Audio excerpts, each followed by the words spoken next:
Welcome back mga kababayan sa aking YouTube channel at ngayon ay mabilisang video lang ito mga kababayan dahil may lilinawin lang ako tungkol dyan sa video ko na yan na parang may mali yata doon sa binanggit ko na pagkakaiba ng computer-based test at paper-based test sa exam.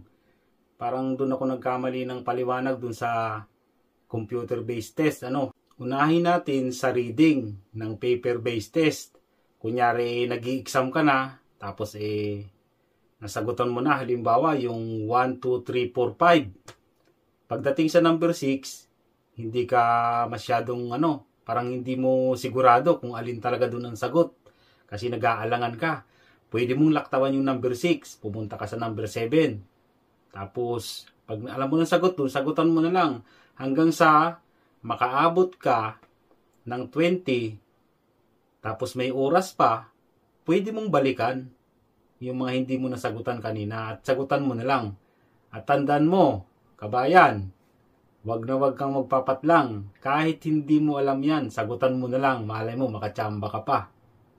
At dito na nga tayo sa listening ng paper-based test pa rin. Ang mga tanong dito ay hindi mo na mababalikan.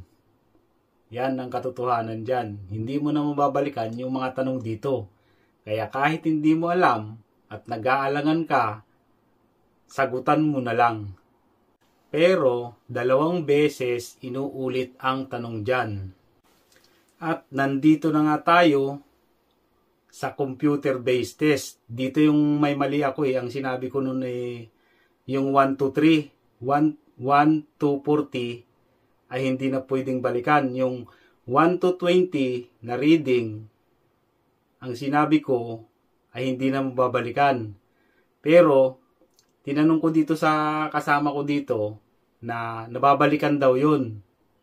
Kasi nga, dun sa monitor nila, sa screen nila, sa reading ng computer-based test, merong nakalagay dun sa gilid daw na next at back. Kaya pala pwedeng mabalikan sa reading ng computer-based test. Nababalikan pala yun. Kung gusto mong balikan, pindutin mo lang yung back, babalik na yun. Tapos pag pindot mo ng next, pag pinindot mo yung next, sa susunod na tanong na yun, lilipat na yun. Kaya ito yung mali ko at pasensya na mga kabayan. Tinanong ko dito sa kasama kong Pinoy dito na bagong dating kasi nga siya ay computer-based test na pwede kang mabalikan. Pero sa listening ng computer-based test ay kapareho lang din ng sa listening ng paper-based test na hindi na rin nababalikan. Pero 2 beses din inuulit ang tanong. Ayan lang. At siya nga pala, may nagtanong din sa akin na kung mataas daw bang score sa exam ay mabilis daw nakakaalis o nakakaalis agad. Hindi ganon.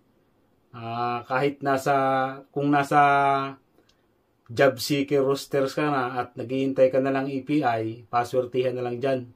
Hindi basihan dito yung porket mataas yung nakuha mong score sa exam ay mauna ka makaalis. Hindi ganon. Paswertihan talaga kung magkakaroon ka agad ng EPI or employer. At yan lang muna sa ngayon mga kabayan. Sana ay may natutunan kayo sa video ko ngayon at magkita-kita ulit tayo sa susunod kong video.